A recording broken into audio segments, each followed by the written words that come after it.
Здравствуйте! Давайте подведем итоги недели вместе. Я Фадиме Сейтмамут и корреспонденты службы Хаберлер «Неделя» о том, что действительно важно, о том, как и почему развивались главные события на полуострове. Смотрите в этом выпуске. В рамках благотворительной акции «Мерхаметлик-2019» для нуждающихся крымчан собрали более 2 миллионов рублей. Рекордный показатель на полуострове. Крымские аграрии собрали 1 миллион тонн урожая зерновых. В Крыму продолжают помогать репатриантам достраивать свое жилье. В Крыму презентовали 3-й номер молодежного крымско-татарского журнала «Нессель». В здании главного корпуса Ханского дворца продолжаются противоаварийные работы. Исторический объект с рабочим визитом посетил депутат Госдумы Российской Федерации Руслан Бальбек. Репортаж Мухаммеда Зикрияева. Директор Музея истории и культуры крымских татар Мерьем Сейтумерова вместе с Русланом Бальбеком осматривают главный корпус Ханского дворца. А здесь еще находятся пустоты, которые еще не исследованы. На этом объекте последние работы велись несколько десятилетий назад. И только в начале 2018 года подрядчик приступил к первоочередным работам. На сегодняшний день фасад и кровля здания защищены от дождя и ветра. Сделана гидроизоляция, установлены ливневки. Этот временный навес выполнен по системе Мархи. Его можно собрать и разобрать без сварки. Эта уникальная конструкция весит порядка 100 тонн и защищает здание главного корпуса от дождя во время реставрации. Здесь уже видите? То есть разные. Да. Для изучения черепицы экспертами ее полностью сняли с главного корпуса. Теперь по старинным методам обжига крымский производитель сможет изготовить покрытие для здания. Я уверен, что мы в главном корпусе Ханской мечети будем использовать именно эту черепицу. В принципе, она ничем не уступает той испанке, потому что согласно предмету охраны необходимо сохранить качество, форму, размеры, цвет. В принципе, здесь мы получаем это все в стопроцентном виде. Также в планах восстановить фонтан в зале дивана, который описывается в истории 1780-х годах. И в проектном решении на данном этапе как раз-таки и предусмотрено восстановление этого фонтана. Это будет такой первый шаг к тому, чтобы максимально приблизить, восстановить и сохранить то, что осталось в памяти, в архивных документах. На реставрацию Ханского дворца государством было выделено более 1,5 миллиарда рублей. Чтобы сохранить памятник культурного наследия Ханский дворец, необходимо будет 6-7 лет плодотворной работы. На территории Ханского дворца также планируют провести масштабные археологические раскопки. То есть мы на выходе увидим очень интересный дворец и расширенные экспозиции. Ну, а если говорить о площади дворца, то изначально площадь Ханского дворца была более 12 гектар. Сейчас вместе с парковой зоной около 5. Ну и фасадные работы, они также будут включены, как и ландшафтные работы. Это уже 3-й этап реставрационных работ. Конструкция всего дворца до конца еще не исследована. Археологи обнаружили подземные ходы, которые предстоит изучить. Мухаммед Зикрияев, Эрвин Амиралиев, телеканал «Милет». Для нуждающихся крымчан собрали более 2 миллионов рублей. В муфтияте Крыма подвели итоги благотворительной акции «Мерхаметлик-2019». Она длилась год. От одного Рамазана к другому. За помощью обратились 105 человек. На этой неделе ее получили более 40 граждан в сумме от 5 до 40 тысяч рублей. Тем, кто нуждался в срочной материальной помощи, деньги выдали ранее. И операции, и химиотерапия, и гемодиализы, и тому подобное. Реабилитации сложные проходят, выезд за пределы Крыма, за пределы государства для проведения различных операций. Это все требует очень больших затрат. И в связи с этим, естественно, многие семьи не могут себе позволить полностью все это потянуть самостоятельно, и поэтому обращаются к соотечественникам. Благотворительная акция «Мерхаметлик» действует с 2009 года. За это время собрали более 20 миллионов рублей. 1 миллион тонн урожая зерновых собрали крымские аграрии. Это рекордный показатель на полуострове, при том, что собрана всего половина. Эта цифра уже на 100 тысяч тонн больше, чем за весь прошлый сезон. С золотых полей Крыма сюжет Эльмаз Аблакимовой. Пыль над полем в селе Первомайском Симферопольского района не спадает весь день. 7 комбайнов отечественного производства работают без остановки, чтобы собрать урожай пшеницы. Среди комбайнеров передовики производства. Вадим Карп уже почти 15 лет за рулем зерноуборочной машины. Он живет в соседнем селе Красные Зорьки. С 7 утра уже в поле. Первое дело, мы комбайны обслуживаем. А потом начинаем уборка зерновых. Каждое поле по-разному дает урожай. Поле озимой пшеницы сорта «Утренняя» почти в 200 гектаров. Показатель сбора более 40 центнеров с гектара. Самый высокий в республике. Эта пшеница высокоурожайна, и у нее она отличается высоким качеством зерна. То есть на муку это отличная пшеница. Параллельно подготавливают землю к следующему сезону. Благодаря новой технике работа идет в 2 раза быстрее. Уже в этом году в связи с уборкой мы уже закладываем, мы успеваем и почву обработать, и в прошлом году новую технику взяли. И для людей объемы есть, работа есть, уже закладка считается, что на следующий год начало тоже имеется. На сегодняшний день по Крыму убрано почти 350 тысяч гектаров урожая. В прошлом году удалось собрать примерно 900 тысяч тонн зерновых. Такой неурожай был вызван засухой. Сейчас планируют намолотить 2 миллиона тонн зерна. В целом аграрии уже делают определенный сдвиг к улучшению и повышению урожайности. И сегодня мы понимаем, что только подняв высокую планку, мы можем получать хороший и высокий урожай. С начала года крымские аграрии экспортировали в другие страны продукцию более чем на 7 миллионов долларов. То есть плановое годовое значение выполнено на 176%. Эльмас Аблакимова, Эльдар Заитов, телеканал Миллет. В Крыму продолжают помогать репатриантам достраивать свое жилье. На это только в этом году из бюджета выделили 18,5 миллионов рублей. На что можно потратить материальную помощь и что для этого нужно, узнавала Айше Шулакова. Вот наша ванная комната. Еще не закончили. Нужно сделать полы, потолок. А это котельная. Обустраивали быстро, чтобы газ провести. Усейн Келямов показывает свой дом. Чтобы его построить, мужчине понадобилось 26 лет. На этом работы не закончились. Предстоит еще внутренняя отделка.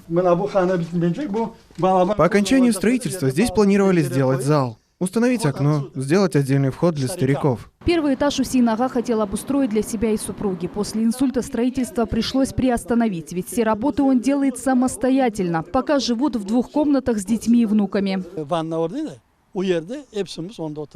10 лет мы жили в одной комнате, там, где сейчас ванная комната. Материальная помощь от государства сделала мечту о завершении строительства ближе. Усейн Келямов получил более 100 тысяч рублей на достройку дома. Хочу достроить дом. Нужно залить стяжку, закончить пол. Средств на все не хватает. Спасибо Госкомнатсу, помогли нам. Теперь, даст Бог, дела пойдут быстрее. Сегодня такую же материальную помощь получили еще 28 семей. Председатель Госкомнатса лично вручил соглашение. Средства могут получить реабилитированные граждане и их дети. Деньги выдаются на приобретение строительных материалов для завершения внутренних работ в 1 или 2 жилых комнатах. Максимум выделяется 340 тысяч на одного заявителя. Есть несколько комнат незаконченные. Получила материальную помощь, хочу доделать эти комнаты. Спасибо Госкомнатсу, что выдали нам деньги. Зульфия Крутмеметова с семьей в Крым переехали 9 лет назад. Купили участок в Евпатории, с тех пор и строится. Я рада, что у нас такое есть, что положение такое вышло, что помогает людям. Спасибо большое. В этом году на улучшение жилищных условий из бюджета Крыма выделено более 18 миллионов рублей. За 3 года единовременную помощь получили порядка 500 человек, а в этом году уже 70. Сейчас стоим на возможности получения от Министерства финансов дополнительных средств для того, чтобы еще поступивший ряд заявлений от наших застройщиков, а их уже порядка еще 50 сегодня в комитете находится, чтобы мы могли еще более улучшить и помочь нашим крымчанам обеспечить свои жилищные условия. Получить помощь может любой нуждающийся, кто имеет статус репатрианта, а также их дети. Для этого нужно обратиться в отдел межнациональных отношений в администрации по месту жительства. Айша Шулакова, Эльдар Заитов, Герай Абдулаев, телеканал Миллет. 10-дневный рейд против нарушителей начался. Каждый, кто перешел дорогу не по правилам, обязан будет заплатить штраф в размере 500 рублей. Наш корреспондент Мухаммед Зикиряев вместе с сотрудниками полиции выяснял, почему люди рискуют своей жизнью. По пешеходному переходу, граждане! Свисток инспектора, и вот первый нарушитель. Ну, вы взрослый человек, а почему так халатно относитесь к своей жизни в первую очередь? Можно ваш, пожалуйста, документы? Пенсионерка Людмила Жилинская сегодня перешла Киевскую улицу в неположенном месте. Теперь заплатит штраф в размере 500 рублей. Но это не в городе, понимаете, такая дорога не основная, поэтому я расслабилась. Все, я поняла, заплачу, все будет хорошо. А 18-летний Глеб поленился дойти до пешеходного перехода. Скажите, вот почему вы нарушаете правила дорожного движения? Так получилось. Была очень большая радость, и поэтому как бы не обратил на это внимания и пошел просто. Права получили? Да. Теперь заплатит административный штраф. Молодой человек только что нарушил пункт 4.3 ПДД РФ, тем самым перешел дорогу, проезжую часть в неустановленном месте в зоне видимости пешеходного перехода. Центральная улица Ленина – это самый аварийный участок столицы. В основном здесь главные нарушители – пожилые люди. Ну, хотела быстрее до автобуса успеть, мой номер пошел, потому что они редко ходят. И долго ждать. Сотрудники полиции с помощью ежегодных рейдов напоминают жителям Крыма, что соблюдать правила дорожного движения обязан каждый. Оперативно-профилактическое мероприятие «Безопасность пешехода» направлена прежде всего на снижение количества ДТП. Данная акция закончится 18 июля. Госавтоинспекция Республики Крым обращается ко всем пешеходам и водителям. Будьте взаимовежливыми на дороге, соблюдайте правила дорожного движения. Внимательное поведение на проезжей части – залог вашей безопасности. Снижением аварийности могут похвастаться далеко не все регионы полуострова. Практически ежедневно фиксируются аварии с пострадавшими и погибшими. К примеру, с начала года на полуострове произошло более 1500 аварий, в которых погибли 288 человек. И основные причины – невнимательность и неопытность участников дорожного движения. Мухаммед Зикиряев, Эльдар Заитов, телеканал «Милет». В Крыму презентовали третий номер молодежного крымско-татарского журнала «Нессель». Мероприятие прошло в Симферополе. Все по закону жанра. Красивые речи, выступления лучших коллективов республики и розыгрыши. Изучили новый номер и наши корреспонденты.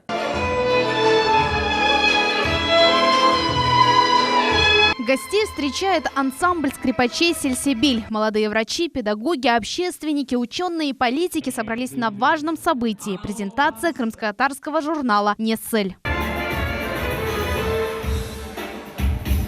На руках присутствующих третий номер журнала. Каждый с интересом знакомится с изданиями и уже читает интервью об интересных героях. Одна из них – молодой дизайнер Низея Миршах. Здесь она впервые представила крымской публике свою новую коллекцию одежды «Я Заман».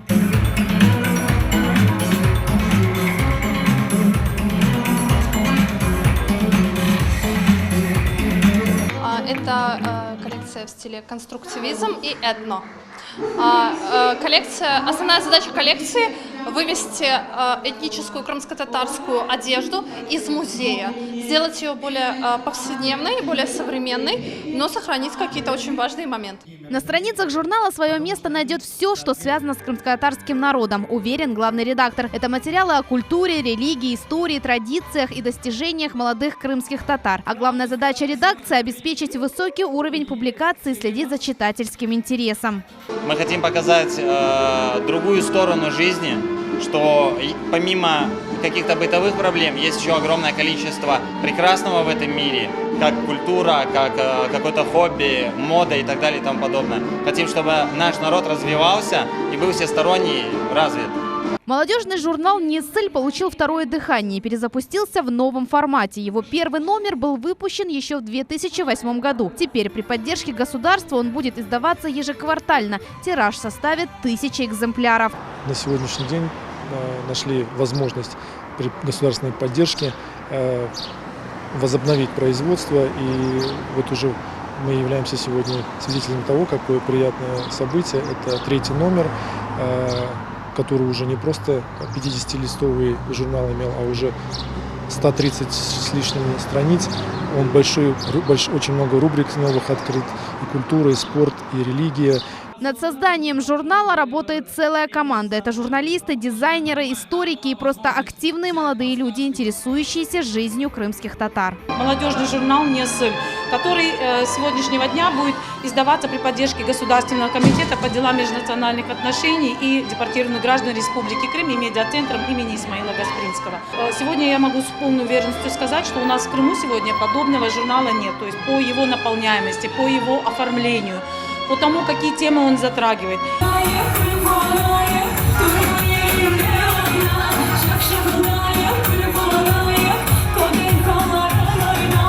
Презентация журнала в таком формате прошла впервые. Главная цель организаторов – объединить крымско-татарскую молодежь и развиваться в современном мире. Для нас данная перспектива и нахождение вот таких вот точек роста позволяет говорить о том, что молодежь сегодня коммуницирует, общается и, конечно же, находит себя вот уже в новых формах, в новых реалиях.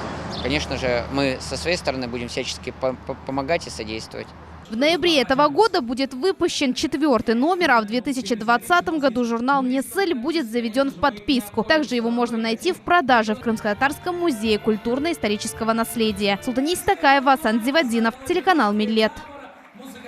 Фото, документы, сценические костюмы – уникальные экспонаты истории Национального театра. В Крымско-Татарском музее культурно-исторического наследия открылась выставка «Крымско-Татарский театр. Годы, люди, судьбы». Здесь представлена история довоенного и современного театра. Наш корреспондент Айша Шулакова побывала на открытии. Это первые костюмы из постановки спектакля «Арзых Хыз». Сейчас эти костюмы лишь экспонаты в музее. 29 лет назад актеры Крымско-Татарского музыкально-драматического театра произвели в них фурор на сцене. Пьеса Юсуфболат «Арзых Хыз» стала символом возрождения Национального театра после незаконного выселения коренного народа. Мы могли снова ощутить вкус своей культуры, когда мы могли по-новому увидеть со сцены вот это богатое наследие, которое осталось от предыдущих поколений. И очень интересно тем, что старшее поколение играло на сцене вместе с молодыми актерами. Уникальный театральный реквизит, сценические костюмы и фотодокументальные материалы разных лет. Выставка «Крымско-Татарский театр. Годы, люди, судьбы» знакомит с яркими страницами богатой истории Крымского государственного татарского театра первой половины 20 века и современного Крымско-Татарского государственного академического музыкально-драматического театра.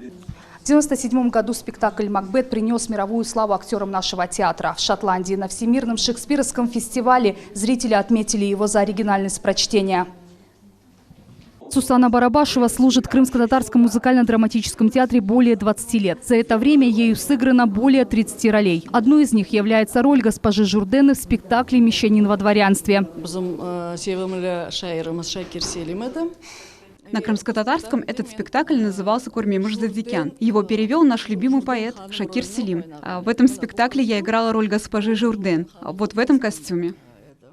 У крымских татар богатое театральное прошлое еще со времен Крымского ханства. Неизменно на протяжении нескольких веков в столице храма Мельпомены оставался Бахчисарай. В 1923 году театр получил официальный статус национального и переехал в Симферополь. У его истоков стояли корифеи крымско-татарской культуры. Это Абламит Умеров, который известен нам как актер и как общественный деятель, и замечательный публицист, коллекционер, который начал свою деятельность с театра. И Бадулла Грабов, актер, которому были подвластны различные амплуа. Джемиль Асанов, актер тоже очень неординарный. Айша Дитанова – это одна из легенд нашего национального театрального искусства. Нурие Джитере совместно в спектакле «Путаница». Айша Дитанова, Нурие Джитере. Выставка – отличная возможность приобщить молодое поколение к театральному искусству и формированию интереса к истории единственного в мире театра крымских татар. Сегодня Исмаил Аджа говорил о тех 119 постановках, которые остались в небытие. Хотелось бы их восстановить. Это вот новый вызов крымско-татарскому театру уже вот в том виде, в котором он сегодня функционирует. Хотелось бы, чтобы они также взяли бы миссию на себя не только культурного рупора, но и в части восстановления, исследования, восстановления исторической памяти крымско-татарского народа. Tabii ki böyle В течение года таких выставок должно быть больше, потому что у крымско-татарского театра была и есть богатая история, о которой нужно постоянно рассказывать. Выставка продлится до конца октября. Все желающие могут посетить ее в Симферополе в Крымско-татарском музее культурно-исторического наследия. Айша Шулакова, Эльдар Заитов, телеканал «Миллет». 25 акварельных картин художника Шевкета Кишвединова представили в библиотеке имени Исмаила Гаспринского. Как говорит сам автор, эти работы писались под родные крымско-татарские мелодии. «Песни о Крыме». 5-й персональный проект художника. Увидела пейзажи Крыма в рамке и наш корреспондент Эльмаз Аблакимова. «Песни о Крыме» – это 5-й персональный проект Шевкета Кишвединова. Экспозиция из 25 акварельных работ. В картинах автора отразились красоты крымской природы. А вот это рассказывает нам о легендарном в крымско-татарском фольклоре источнике Хастабаш. Когда у тебя что-то болит или когда ты чувствуешь, что что-то в твоей жизни идет не так, тебе нужно приехать в это место, в Большой каньон, и окунуться в воды этого водопада, и все в твоей жизни должно наладиться.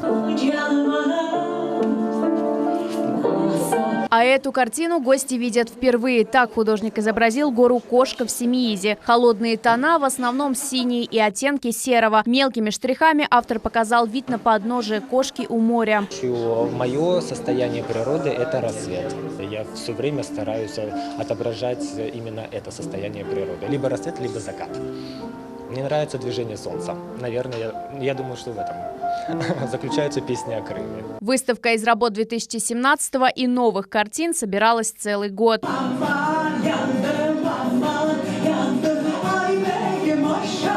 Шевкет Кишвединов – художник, который пишет книги. Он автор детективных романов и сборника очень избранных сочинений, куда вошли рассказы и повести. Сегодня они популярны у читателей. Это неординарный подход, это свой почерк, понимаете, который уже заслужили огромное внимание и нашли своих пользователей.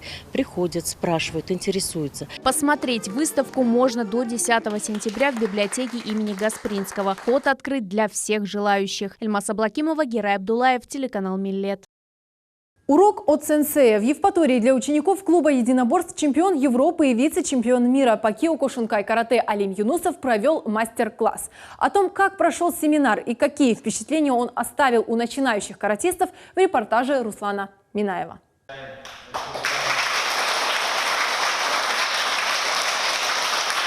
Ученики клуба единоборств громко встречают своего кумира. Увидеть известного спортсмена и получить от него важные наставления сегодня собрались более 50 детей.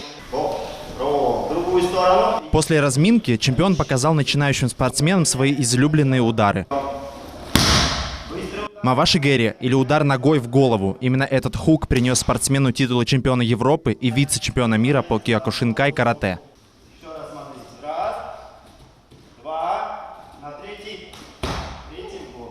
Такие удары на первый взгляд выглядят несложно, но чтобы их отточить, нужны годы тренировок. Здесь важны неожиданность и точность исполнения. Алим Юнусов посвятил карате всю жизнь. Сейчас он обладает 3-м даном по киокушинкай карате, что официально дает ему титул сенсея, то есть учителя. В России мастеров такого уровня немного. Самое главное – это человечность, это дисциплина. Она воспитывает. Здесь много очень привязано к этому. Заходить в зал, уважение к старшим поясам, уважение вообще друг к другу, сопернику и так далее. Еве Хворостянко всего 10, занимается карате уже 2 года. Твердо решила, играть с девочками в куклы не про нее. Драться, веселиться, бегать, прыгать интересней, чем сидеть, заплетать косички и куклы. Вот так.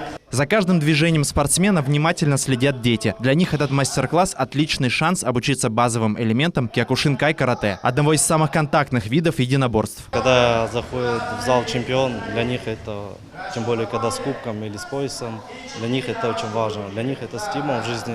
Алим поделился с детьми секретами своего мастерства, а также привез кубок вице-чемпиона Японии по киокушинкай карате, который он завоевал в этом году. На Японии, вот представьте, в категории по 70-90 человек. У меня 7 боев было в 2 дня. В течение всего мастер-класса дети внимательно прислушивались к советам чемпиона. Первые результаты не заставили себя ждать. Каждый участник мастер-класса получил важные наставления от чемпиона. Закончилось мероприятие общим фото. Подобные мастер-классы имеют огромное значение для подрастающего поколения. Руслан Минаев, Магомед Нестуров, телеканал Миллет.